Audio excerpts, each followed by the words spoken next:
Today, we are honored to have an exceptional group of experts who will share their insights and experiences on how to navigate the transformational technologies of the future to create smart cities. Moderating this panel will be Carlo Ratti, the architect Carlo Ratti, director of the Sensible City Laboratory at the MIT and a leading expert on the intersection of technology and urban development. Let me introduce our esteemed panelists who are leaders in their fields and have a wealth of knowledge to share with us. Saurabh Verma, ICT Senior Director at Frost & Sullivan. Joanna Merkai, Executive Director of XMM Group. Dan Hu, Vice President of Tencent Cloud International for MENA region at Tencent. Marcel Sebastian Ionesco, co-founder at CTO of Track Consulting. Steve Severance, Director of Growth at Mazda City. Badr Bushaid, Chairman of Global Project Management. Ali Eslami, CEO of Axel Electric Vehicles, Inc. And Shri Suman Billayas, Principal Secretary Industry and Norca. These experts will discuss the latest trends in smart city technologies, including the role of sensors and data analytics in improving transportation, energy and waste management, cloud computing, digital infrastructure, and the latest development in electric transportation. We are excited to hear from them, from this impressive panel, who will share their insights and expertise on how to harness the potential of new technologies to create smarter and more sustainable cities for us. So I leave the floor to Carlo Ratti, and please, all of you can come on stage. Thank you. Thank you. Yes. Thank you. Thank you, and good morning, good afternoon, everybody. Let's give it a couple of minutes for everybody to take their seats. Also, does this work?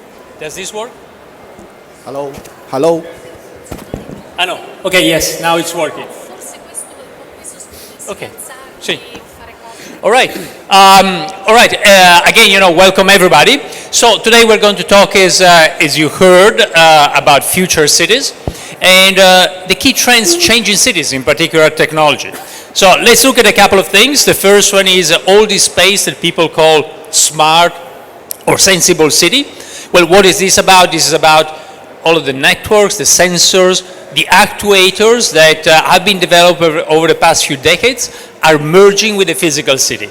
The digital city is merging with the physical one. The convergence of bits and atoms is actually creating a new way to use data to understand, design, and ultimately live in cities. So that's kind of one of the key components we'll discuss today. The second thing I wanted to bring to your attention is, cities are crucial for some of the key challenges we are facing today on the planet. If you need to remember 4 numbers about cities, just remember the following: 3, 50, or 55, 75, and 80. Cities are only 2 to 3% of the surface of the planet. They're kind of 55% of the population, 75% of energy consumption, 80% of CO2 emissions. So what we will discuss as well, especially in the light of COP28 coming here to the region, is actually how cities can play a huge role when we look at some of the challenges, the big challenges we face, starting with climate change. And then the final thing is actually cities are changing for another reason as well, is actually COVID has changed the way we work, the way we live, the way we commute. In New York, for instance, still today you've got occupancy that's around 50% of what it was before. And again, technologies can help us to better understand what's going on and also to think about how cities might evolve. If any of you is interested, for instance, just this morning, I had an op-ed in the New York Times together with Ed Glazer, a professor at Harvard, really looking at this and about this kind of new paradigm that seems to be happening in cities globally following COVID. But having said that, without further ado, I think let's start the conversation. So each of the panelists will start in a few minutes to put a few themes on the table, and then we'll have a conversation here, and then with all of you. And I'll follow the order the sitting order. So Joanna, why don't you start? Is this working? Okay. Hi everyone. My name is Joanna, and I'm part of the Genma group from Albania. I would like to start off saying that there are, as some of you may know, there are two main transitions happening right now in Europe. One is the green transition, and the other one is digital transitions. This is what's also affecting our company. So Albania joined the UN's Sustainable Development Summit in 2015. And ever since, the government and also the private sector has been investing and working together to achieve the summit, the 2030 goals of the summit, and meeting those SDG goals. So the part that we focused mainly was the 9th SDG, which was about innovation, industry, and infrastructure. Future cities are closely correlated to this 9th SDG. So how we started was with one of our highway projects, which we're actually working with right now. It's a 20.8 kilometer highway. And the innovation, we're using ITS systems such as the electronic toll systems to automatically collect tolls with the vehicles that will go through the toll plaza. We're doing electrical vehicles charging stations in order to promote electrical car usage in the city. We're also the use of cameras and sensors, of course, to monitor the real-time traffic, to see the weather and the road hazards in order to implement and support the drivers. And notify them in real time. Thank you. No, thank you, Joanna. I'm going to cut panels off a little bit in order to have more time for discussion. But Joanna and her company are actually building cities, smart cities, and smart infrastructure, as we heard, also in one of the fastest-growing parts of Europe, in Albania. But we said smart cities are in the intersection between the digital and physical. So let's now jump totally to the digital side. And Dan, you work for one of the biggest companies in the digital space, Tencent. Why don't you tell us your perspective on this just in a few minutes? Thank you, Carl, for the moderation.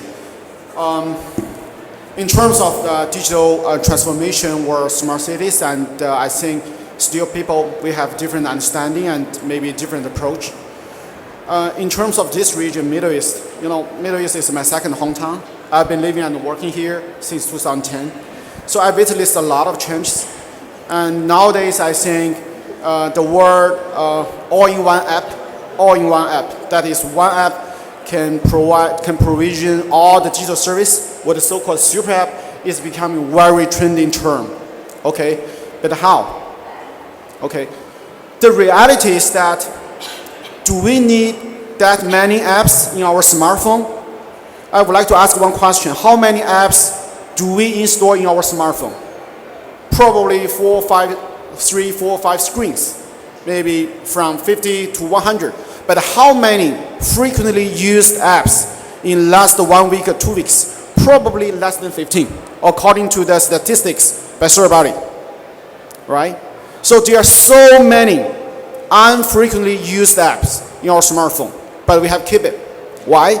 Because different app, different password, different system, even different payment system. Sometimes you even forgot about password, you forgot about anything, but you have to keep it because it's kind of like my mandate. That's the reason we think app can accommodate all the digital service might be a good way for a smart city. The all-in-one app should be firstly inclusive, right? Secondly, seamless. Thirdly, secure. Last one, hassle-free. You want to skip all this kind of, sign up, different app. You want to avoid all these hassles. So, Tencent, we are the leading social media company and the digital solutions company in China and across the globe. So we productize our experience and we summarize our leapfrog experience in the last 20 years in China, and we come up with one product called mini app platform.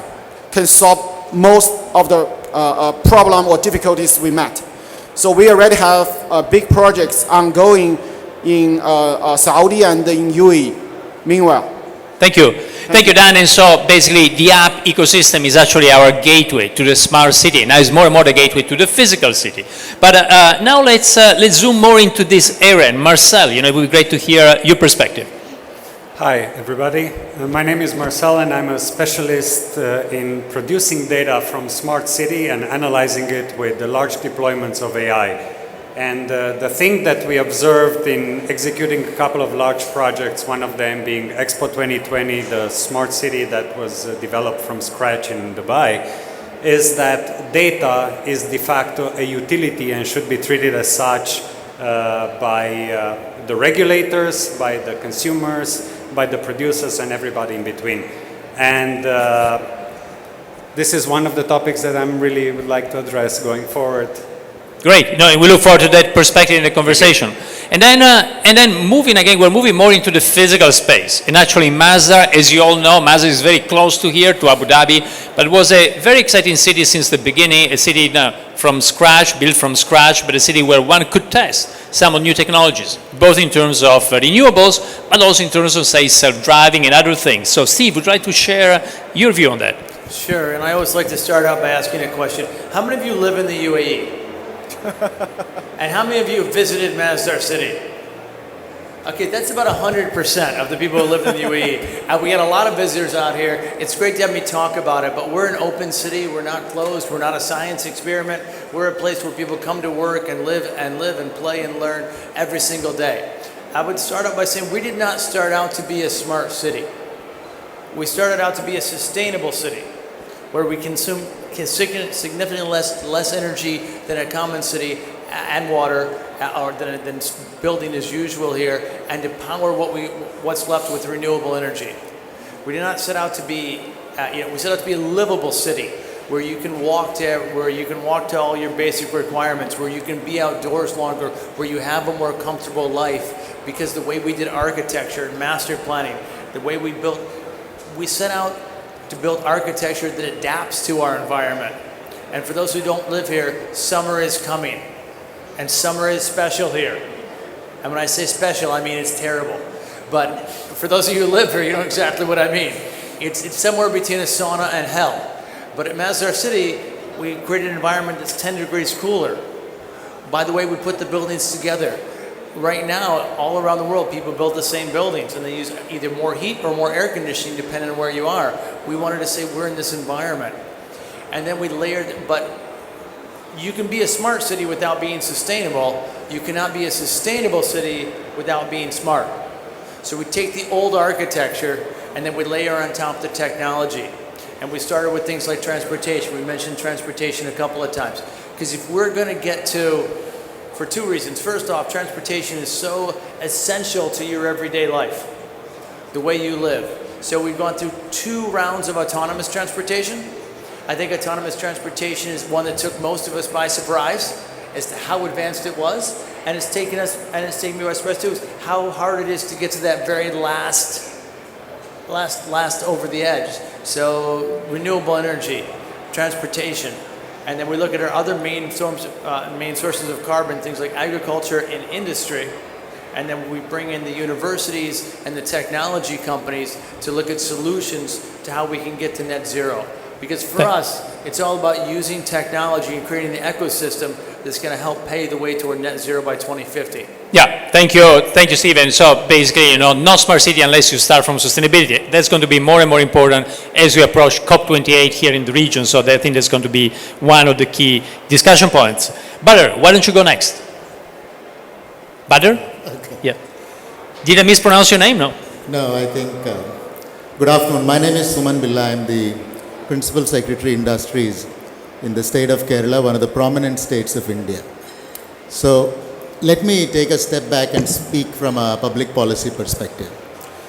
India is today officially the most populous country in the world. So when we talk about reimagining cities, the problems that we have are much larger than it would be anywhere else. And we think one of the biggest problems that we have is as to how to bridge the digital divide. How do we make sure that the cities work for those who are economically poorer as well as for those who are wealthier. So the way we see it, I think there are two fundamental trends that are happening. One is that there is a rapid convergence of technologies that is happening, that is artificial intelligence, Internet of Things, blockchain, renewable energy, etc., are all coming together like never before. The second is that all of these technologies are getting integrated into various aspects like infrastructure, transportation, public services, etc. So when cities are rapidly re-engineering themselves, the question that we have is that how do we ensure that the poorest amongst the population also have equal access to the opportunities that these cities offer? So the first thing that we want to do is to create access to internet to everybody. So Kerala is the first state which has said that access to internet is a basic right for every citizen.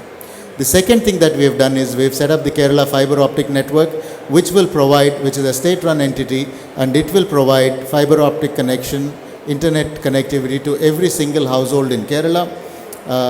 And for the poor, it will be heavily subsidized. So the idea is we get everybody onto the same boat and we create an equal platform where everybody is able to tap into opportunities. Thank you. No, thank you for this. And actually, the theme of access is going to be a common theme, and we'll talk about it later, and also about quality of life and making sure nobody is left behind. Ali, last but not least, and you're going to bring another interesting perspective. It's about mobility. We already touched upon it in some of the, in Mazda and other interventions. So why don't you share your view with us? Sure. My name is Ali Aslami. I'm the CEO and founder of Axel Electric Vehicle. We are a Canadian company, and we're launching our first electric SUV end of this month. We are very excited as part of our journey to be contributing to the environmental sustainability. We created a company because we believe that we all need to contribute. We need to lower our carbon footprint, and also to achieve the climate sustainability and essentially by 2050 achieve the net zero. I think electric vehicles play an important role in that mission, and I believe we need to give choice to people a better choice to people to switch from a normal gas-powered car to an electric car. And one thing that we have done is essentially come up with a luxury vehicle but offer an affordable pricing for people, because we believe that in order for people to switch, you need to give them a reason. Also, we need to see more electric cars on the road. Essentially, we believe that one of the segments, and one of the reasons that actually people are hesitant to switch to electric vehicles is also the price point, which we are essentially reducing. One thing, all of this in an ecosystem, the future of essentially the driving mobility is electric. The gas powered cars are a technology of 100 years ago. The future of our cities it has to be with a new technology, with a new platform. It has to be with the smart city. So essentially what we are essentially happy to be a part of this global change and the shift into this space. Again, it doesn't matter how much technological advancement that we have. We need to move from one place to another, and I think that movement is certainly electric. Thank you. Thank you. And so basically, as we all have more intelligent machines, electric AVs and EVs together, coming on the road, well, that also means changing the infrastructure. Maybe I wonder, Steve, if there's something you'd like to share, or Joanna, Steve, from your point of view first, maybe in Mazda, where you actually tested one of the first autonomous driving system, electric autonomous driving system. You've been having it operation for 15 years now. Clearly, it's a bit different because it's in a separated part of the city. But it would be great to hear from you. Well, our first autonomous was the PRT developed as the company to get there. We've had 2.5 million passengers ride this in complete safety, but it does operate in isolation. It needs to be isolated from others. It runs on a series of magnets. Think of it as like a horizontal elevator. It's used through people throughout the day. People jump on and off. You press the button, it goes. So in some ways, the best of personal transportation, the best of public transportation. The next phase of autonomous runs outdoors and integrates with pedestrians and golf carts and bicycles.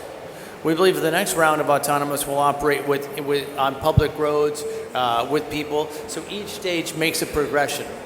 When you look at the infrastructure that we need, though, you're absolutely right. We're going to need a significant infrastructure upgrade as we transition from internal combustion engines to electric vehicles around the grid, around the electricity production. We're going to need so much investment in renewable energy. In fact, when I started at Masdar City, we just completed 10 megawatts on site at Masdar. That was the largest renewable installation in the MENA region, so between here and Morocco. It was also some of the world's most expensive energy. It was a stake in the ground that said we need to do this, but it was not economic in any way. 13 years later, Abu Dhabi's doing Al Dhafra, and Masdar's doing this. Our Masdar Clean Energy business unit is doing this. It is now the world's cheapest energy at 2 gigawatts, 200 times the output, 1/20th of the cost. So 5% of the price that it was that renewable energy was 15 years ago. It's been an unbelievable breakthrough, but now we need significant investment, and we need better grid management. We need smart grids. We need vehicle to grid, and we need better battery, and we need better storage capacity. Thanks. And actually, for everybody in the audience, just remember a few numbers, of how far we've come in terms of the cost of renewables. Today, you can produce solar here in the region for something between $10 to $20 per megawatt hour, where 1.6 megawatt hour is 1 barrel of oil. So it's like having oil at $20 to $25. So it's basically the cheapest form of energy globally, and in particular in this region where sun is so abundant. But particularly here, and you buy your electricity in kilowatt hours. So you sell it in Abu Dhabi for expats at about 5 US cents. In Dubai, it's about 10 US cents. We're now producing it for less than 2 US cents. It is the cheapest energy on Which Earth is right at $20 per megawatt hour It's like a barrel of oil at $20, Yeah, yes. exactly. Which is why right now running an electric vehicle is so much cheaper than running an internal combustion engine vehicle, even here. But and Mazda could afford at the beginning also to be choices that were not economical, as you said, was a very specific context. I'd like to hear from Joanna, because Joanna, first of all, again, you're involved a lot into intelligent infrastructure, but also in a different context. Europe, one of the fastest growing regions, Albania, but also in emerging countries, so where a lot of infrastructure has to be built. How would you take some of those lessons home? So Albania is a developing country, so as you imagine, there's a lot of growth potential and opportunities coming up. So this is what we did as a company as well. We took this opportunity and we're trying to exploit it the best way we can, helping not only the government and the economy of Albania, but also the people who live there. If we enjoyed ourselves, we might as well do it for the people, as they say. I mentioned a bit about the highways infrastructure and the ITS systems that we're implementing right now, but I also want to mention something about residential buildings that we're doing. We have 2 main projects right now, approximately 150,000 square meters each. And what we're trying to do is use solar panels for green energy as well as the green roofs. We're trying to implement this not only in the rooftops, for the green roofs, not only in the roofs, but also in the balconies and terraces throughout the building.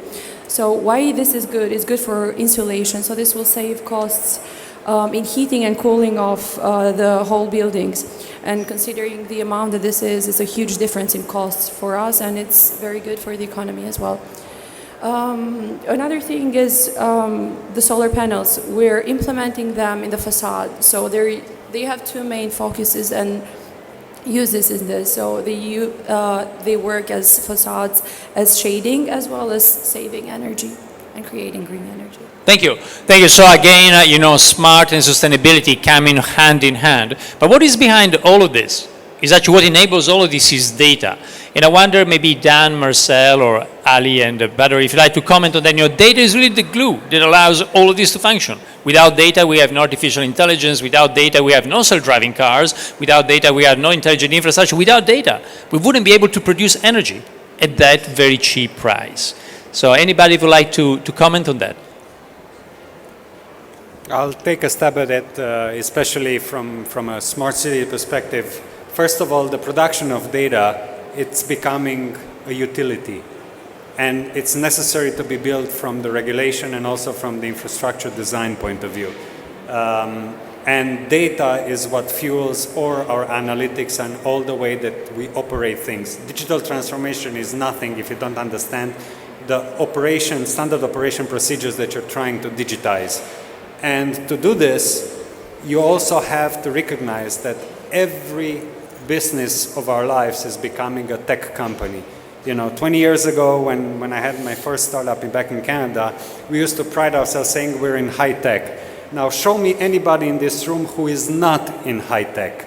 If we do not recognize that what Tesla put smack in front of us, the fact that it's a computer on wheels, we're all a digital company doing certain business models. Whether it's banking, they all went digital. Whether it's smart city, they all go digital. Whether it's construction, they all went into BIM modeling and BMS that's driving and operating the smart buildings. Everything is digital nowadays, and everything is powered by data. That's why a lot of people claim that data is the new oil. Yeah, and actually data as a new oil should resonate quite a lot in the region. The region of given the role of oil, but data is a new oil in the sense that now it's everywhere. It's powering, it's the backbone for a lot of things. By the way, people give different names at this convergence of data with the city. Data with physical space in the city is a smart city, in the building is a smart building. In industry is industry, whatever, 4.0 or the fourth industrial revolution. But ultimately it's the same thing. It's about data that enables new things we couldn't do just a few years ago. And Dan, your company has been one of the leaders in this space. Maybe yeah. Thank you. So I would like to talk about how data or how our data policy can be beneficial for all the stakeholders. I mean the government, the business entities, and residents. So in China, we work closely with Guangdong. By the way, I'm not sure whether you heard about Guangdong province or not. Guangdong province is next to Hong Kong, one of the most prosperous province in China with 120 million population and 1.9 trillion GDP. Okay, so the government objective is especially during the pandemic challenge. Okay, so people they are not easily to go to visit the government agencies and to apply for different stuff. So our objective is to let the data flow across all the provincial government departments. And you don't have to go to the physical branch office of government to get your service. For example, in terms of the birth certificate, real estate certificate, renew your license, allowance, pensions, a driving license, so on and so forth. So 99% of those services you can easily get online with the mini app on top of our platform.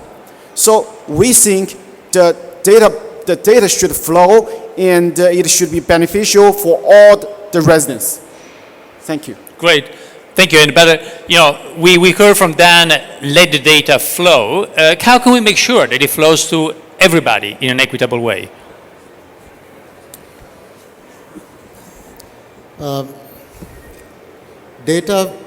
Data is there, and typically I think the problem that several societies who are facing this data challenge is that data is incredibly siloed. There is one, like our colleague just said, there is one set of data for driving licenses, there's one set of data for pensions. How do you bring it all together? Because when all of them are together, then it becomes an extremely powerful tool. So I think the question is about how do we integrate data. The second issue is, for example, all of these things that he had mentioned in the state of Kerala is all the services that the public want from the government are 100% online. But the issue is everybody able to access these? Because it is not a function of wealth. It is actually a function of how tech savvy you are. And some of them are tech savvy, some of them are not. In our race to get ahead and get on to open up new frontiers, we often ignore those who are left behind. And I think the challenge really is how do we get them onto the platform.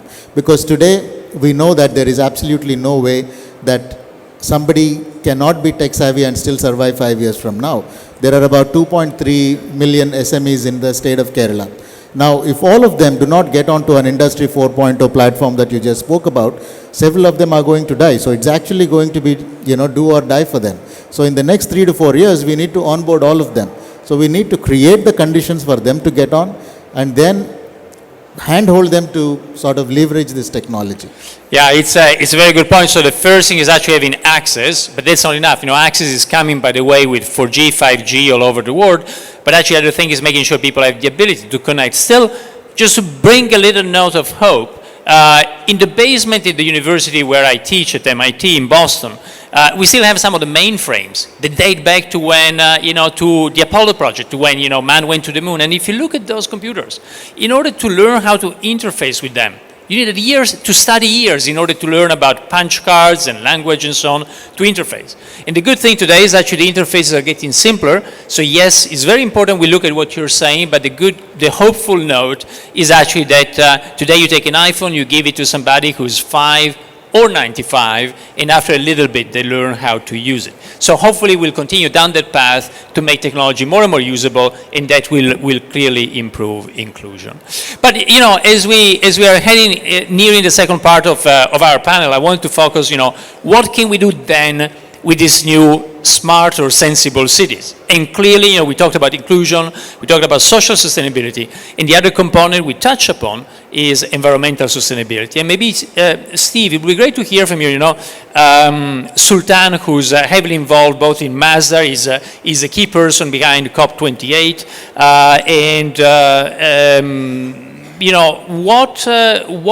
first of all, what would be your wishes for what will happen here in the Emirates in just a few months in order to send a positive message to the whole planet? Well, thank you for bringing it up. I think everyone's very excited about COP28 being here. But the reason why it can be here is because 15 years ago, or 17 years ago now, the UAE put a stake in the ground and said, we're going to do Masdar, the Masdar initiative, really. And when visitors first came out to Masdar City, and we take them around and say, why would Abu Dhabi do an initiative like this? Abu Dhabi has all the oil it needs. You don't need to invest in this. And they said, because this, as the Saudi oil minister said, the Stone Age did not end because the world ran out of stones. And the oil age will not end because we've run out of oil. Hydrocarbons have enabled unbelievable economic development. And we are still dependent on hydrocarbons for much of our day-to-day needs. As much as I'd like to wave a magic oil and make oil disappear, we would all start dying sooner than we'd want to. The lights go off, the cars stop going, our food stops showing up. We need a transition.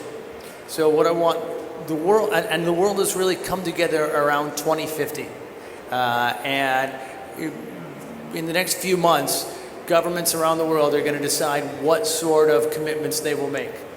And I think that Abu Dhabi has put a big stake in the ground in terms of renewable energy, in terms of also new investments in hydrogen. We need a bigger push around electric vehicles. I'll admit it, in the UAE we're behind globally, but the world's behind in electric vehicles. This is not a UAE problem. We need more manufacturers, we need more offerings, we need better infrastructure, we need better charging, we need better regulations around charging. I think that really now is the time, with only 27 years left until 2050, and it may surprise some of you, but I'm older than 27. No, it didn't surprise anybody, but in less than half of my lifetime, we need to transition the world to an entire new underpinning of our economy, and that means renewable energy, electric transportation, clean industrial applications, so a new way of powering things that need heat, and a new way of producing our food. And all those things need to happen. We need both serious regulation, financial commitment, and technology investments. Thanks. Thanks, Stephen. You mentioned mobility as a key component. Mobility depends where you are on the planet, but it's whatever, 25, 30, over 30% of all energy consumption. Ali, how can we bring that change, electrification faster to this region? How can we convince people in Dubai and Abu Dhabi to get rid of their Lamborghinis and buy your cars? Well, I think they can certainly drive an electric Lamborghini. That would be nice. I think, and to touch upon what Steve's point was, we need an incredible amount of infrastructure to achieve full autonomy, to grow. One of the, and again, one thing that's important, one of the thing that people are hesitant to switch to electric cars is a lack of infrastructure. There's not enough charging stations around, and this is not just specific to this region, and I'm speaking globally. And I think we need huge investments in the sector and a lot of companies to come on board to make more charging network, create more charging infrastructures around the world. And I think once people see that there are chargers and they're not concerned that when they're driving down the street that they were very busy with not charging their vehicle the night before, and so there's a charger point down the road. Also, as the technology improves, we have better batteries. We can charge these batteries in a less time. And I think this is what the future is going, in the direction that we're actually heading, and I think that's crucial. But let me then add something on that. So basically, a better charging infrastructure, so there's faster adoption. But how do you see also battery swapping? 10 years ago, everybody was excited about Better Place. That didn't really work out. It was in, not far. It was in Israel as a starting point. Yes. But now, actually, a few companies are successfully doing battery swapping. Do you see that also? So somehow in charging, two things, battery swapping and also other new ways, charging by induction and so on. How do you see technology playing a role there as well? Sure. I think all of this is fine, and I think it's all the matter of we have to give more choice to people. A battery swapping technology, of course, requires a more infrastructure. You need to build all these stations around the cities and even outside in the urban areas where when you're driving, you pull in and it can swap your battery and you can have a full charge vehicle in a matter of minutes. But I also think that the technology is moving to a longer battery range. So currently, we're seeing that some vehicles are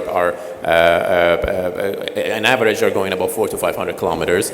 I think that's more than enough kilometers for the daily driving. And I believe we also need to teach people, and we need to have more consumer awareness for changing the people's lifestyle. And I think we already have adopted an electric lifestyle. We are used to charging our phones. We're used to charging our laptops. We're used to charging our watches. Why not charge your car? When you go home, just plug it in and you'll have a fully charged vehicle in the morning. But I think in terms of the battery swapping, I think that's one solution. But also, we are achieving a new generation of batteries. We are seeing that the next generation of batteries in a normal car, for example, in our vehicles are able to drive almost 1,000 kilometers at some point when we adopt a new generation of batteries into our vehicle, which are at testing stage at this time, and that's a game changer. Cool. Yeah. Thank you. No, thanks for this. And Dan, maybe your Tencent, where you originally come from, is in Shenzhen, one of the cities that has adopted, really in massive scale electrification of fleets. All the taxis, for instance, are electric in Tencent and so on. Any lessons from China here? I'm not sure I'm the right person to answer your question. But even just personally, based on your experience, right? I think China certainly is leading the way, also with big players such as BYD. So what could actually help accelerate the transition, like in China? I think what we learned is that in last 20 years, I think our digital. I would like to talk about more like digital transformation. Yeah. So. In China, it's kind of like a leapfrog. I would like to use this word. In last 20 years, I can still recall when I was in the university. Probably I was having my first laptop, right? because I would like to echo your statement. So at that time, the digital service is not easily available for everyone, okay? And now see, look, in China, I think most of the people, they are well connected. Let's say about WeChat, more than 1.29 billion users. And on top of WeChat is a super ecosystem mini program, more than 7.4 million mini programs, and more than 500 million mini program users per day. So people, with this seamless, secure, and advanced technology, people, they are really get benefits, and it's kind of a very positive cycle, and then people start to use this more and more. So sure, so using the same lessons from the other technology adoption and using that in the space of mobility and some of the other spaces that are undergoing major transformations. Now, we got a little over 10 minutes left, and so I'd like to hear from the audience as well. So if you'd like to intervene, just raise your hands. There's microphones here. We'll continue the conversation, but if anybody would like to intervene, just let us know. Steve, do you want to jump in? Yeah, just on electric vehicle adoption, because this is where the regulatory environment and the technology come together. The number one thing we need for more electric vehicles is to make it easier to have at-home charging. For those of us who live in towers, either here in the UAE or around the world, China's full of towers, but so is the UAE. It's very difficult to install chargers at your parking spot, particularly if you're a renter. We need regulatory environments that allow the buildings to, because there's also a lack of electricity in buildings. If you put in 100 new car chargers in buildings, they can't handle it, except that they can. You just make sure they turn off so that you don't trip fuses, that you set your electric vehicle charging to the middle of the night. And if someone plugs in at 7 o'clock in the afternoon and there's not enough power to both cook and have air conditioning and watch TV and charge your vehicle can wait. So you need smarter buildings, you need regulatory environments that understand that's what we need, and you need the technology and the regulatory environment to come together.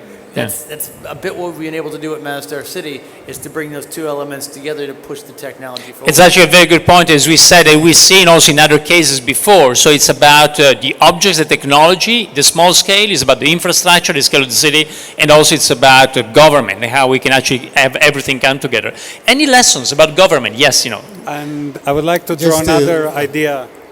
Also, we have to have regulation around the actual standards that we use, because if you have a plug power war for electrical vehicles, just like we had between iPhone and everything else, everything goes bust just from a simple consumer point of view. It's a very good point, but I think it's somehow, standards are embedded with what the role of governments is. You see, for instance, what's happening now with standards related to charging iPhones and so on, where different governments are actually imposing some common platforms. But it should be proactive rather than reactive. Cool. It's great. Yeah, so just to say that what we are doing in Kerala is we're also addressing it at one level up, which is, today if you look at the energy mix of Kerala, we have about 3,500 megawatts of installed power, out of which 700 megawatts is thermal power. So one is, on the one hand, we say we need to adopt to EVs and we need to clean up fuels, but we also need to clean up the source. So what we are doing is we are phasing out the 700 megawatts of thermal power, and we are replacing it with renewables and hydel. And we think over the next 7 to 8 years, we want to do zero with the thermal power and then get on to hydel and renewable as a primary source of energy, because we think that will be a permanent and a more lasting solution rather than just adopting electrification of vehicles at the user level. That's a great point. But is this coming from the government, for a government initiative, or is this coming more bottom up because of economic reasons? No, it's coming from the government. Yeah. But for us, today, renewables is cheaper than operating thermal power plants. So it's a combination. It's a combination of both. Any comments or questions from the audience? So raise your hands on any of the topics we discuss. It would be great for you to join us, and interact with the panel. Don't be shy. No? Okay, we'll continue on our side. Maybe Joanna, from your point of view, I mean, in terms of governments, which is what we are discussing now, your government has been quite an active promoter of change. You at the national level, at the level of some of the mayors like Elion in Tirana, in the capital city. Any comments on that? There's a lot of change being promoted right now in Albania, and that's a good thing, not only for us as businesses, but also for people who want to invest, to bring FDI to the country. Right now, as far as I've seen, the government has been very supportive, has eased out most of the regulations in the country, so that's been attractive so far. I don't know if you guys know, but many companies like MR has been coming to Albania. They're going to invest a $2 billion investment in the port of Durrës, and that's not the only company who's coming. So that's an opportunity, and there's huge potential for growth, and I would like to welcome anyone who feels the need to know Albania more and invest in it. Great. So invest in Albania and a follow-up later with Joanna. Any additional comments on this topic? Or initial comments put on the table? I wanted to ask something because I heard before, going back to the electrical vehicles, I saw some companies who were giving the option, Modena, one of them that I know, to replace the current engines that the cars have with electrical ones instead of having people change their cars completely. Retrofitting existing cars. Interesting. And Ali, you wanted to chime in here. I wanted to actually make a comment based on what Marcel had said about chargers. I think that's excellent, and that's a very important point. We need to have government regulations that makes the type of charging universal. So we need to use universal chargers. We cannot have every company to come up with their proprietary chargers, and that would mean less access to charging infrastructure. One of the things that we actually, as a personal experience, one of the things that we're doing is when we're ready to launch our vehicle globally, we're going to be contracting with a lot of existing infrastructures to show them in our network. So our Axel's users, customers, will be able to see what are the chargers that are available, and the vehicle will map out the next and the closest charger to them so they can drive up to it. And I think that's very important to push, because doesn't matter how big we are, we cannot have enough chargers installed globally. And just to give you some stats, Tesla has 45,000 chargers globally, minimum, but there's over 1.5 million charging stations globally. So imagine tapping into that by itself. It gives the customers more assurance that there are enough chargers to go around. It doesn't matter who owns it, that they have access to it, because they're all universal chargers. And but the point is that, again, the interplay between, say, the vehicle, the object, and the infrastructure. Now, before I ask, we got a few minutes left, so I will ask each of the panelists to share with us, one idea in order to make our cities more sustainable, socially and environmentally sustainable tomorrow, our future cities, the topic of the session. So I will ask them to do a final round, less than a minute each, but I'll ask once more, any questions? Yes, from the audience, 2 hands now, yes. Can we have a microphone? If not, I can also, yes, it's coming.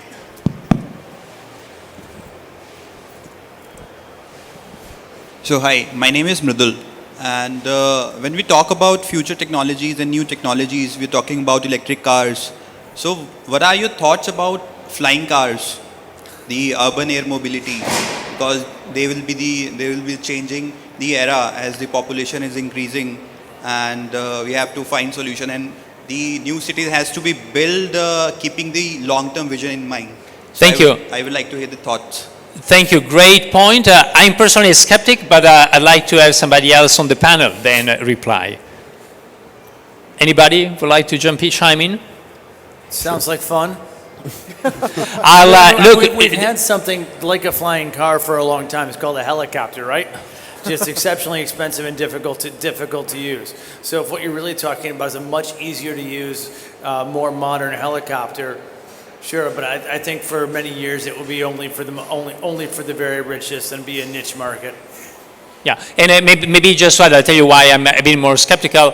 If you think about New York, you would actually land by helicopter in Manhattan, in the center. Now it's not permitted anymore because one accident that happened. Now imagine if you had, today in New York, you got hundreds of thousands of cars entering Manhattan every day. Imagine you had to replace just 10% of them, say 10,000 drones entering into the city. I think that will probably be hell from a noise point of view, from a risk point of view, and just one crash of a helicopter band landing in Manhattan means that I don't think it's a solution for dense cities. It's a solution for many other places, for the countryside where you don't have infrastructure, small drones for doing other things. So that's my view, but I think it's probably a great topic for another conversation. I saw another hand in the back. Yes.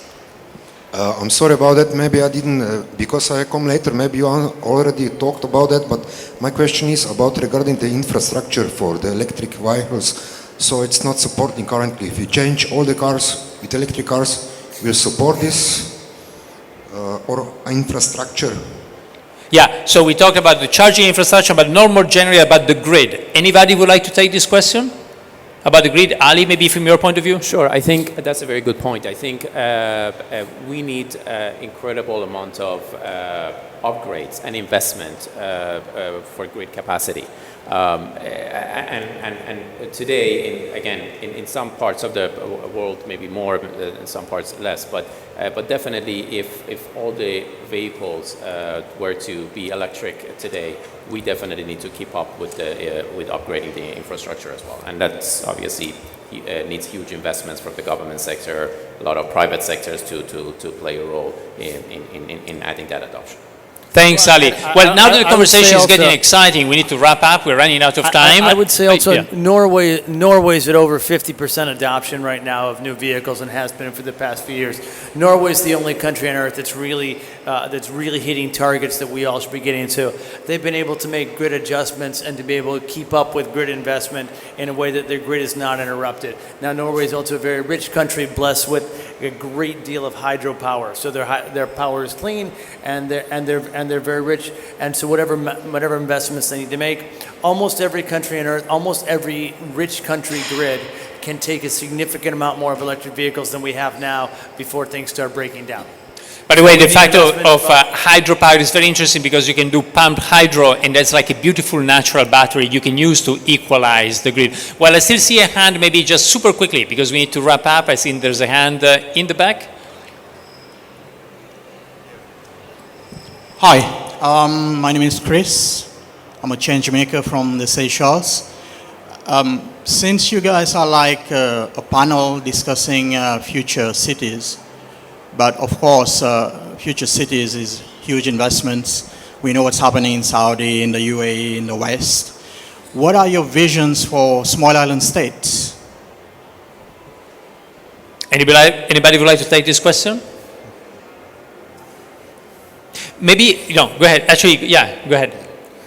So I think this is a very critical question, because as I said, the ones that are running ahead are actually leveraging the technology to see how it opens up. But the challenge is, how do we take the other half that is left behind? So my sense is that change is not going to happen overnight. But I think that process and that path you'll have to start walking that path today. We will have to start pulling those threads together. So eventually we will go. But I think the most critical thing that the government should do is to enable access and get their people to be conversant with a smart world that's coming up tomorrow. Thank you. Very important point. And by the way, the other thing is that in some cases, as we heard, like for electricity, actually sustainability can be cheaper than not being sustainable, say with photovoltaics or so. So in some cases, this may happen naturally, regardless of the degree of development of the region. And again, we need to wrap up. We ran out of time. So just a final pearl of wisdom from each of the panelists, the amazing panelists we had today. Starting, Joanna, why don't you start? So super quickly, one idea, where would you start in order to make our cities more sustainable from a social and environmental point of view? Well, I think collaboration is key. So us as investors, as constructors, need the support of the government.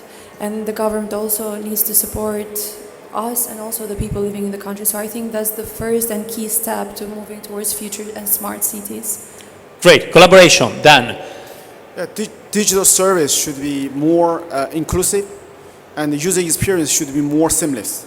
Great. Seamless apps and an ecosystem that's accessible to everybody. Marcel. I would say the most important investments is in future generation, and regardless whether you want your kid to be a doctor or a lawyer, we should all be technology literate in order to sustain the growth. And So to have future cities, invest in future people. Steve. The cities are made up of people. The technology can help make our lives better, but the technology can also leave us isolated and alone. And I think one of the best things we've done at Master City is to make the city as walkable as possible and to get people out of their doors and off their technology and out interacting in real life with other people. You'll show us in August here how you walk in this climate. Come join me. I am the last person who goes indoors for lunch every summer and the first person outside. That's great. Sri. It's just sweat. I think the key idea is inclusivity. Without inclusivity, we will not succeed. Wonderful. Inclusive city. Ali, last word. And I think we need to have government supports to offer incentives, grants to people to switch more to electric vehicles. We all need to be driving them. Well, thank you. Well, please join me to thank our amazing panelists today talking about future cities, and this is a conversation certainly to be continued in the future. Thank you.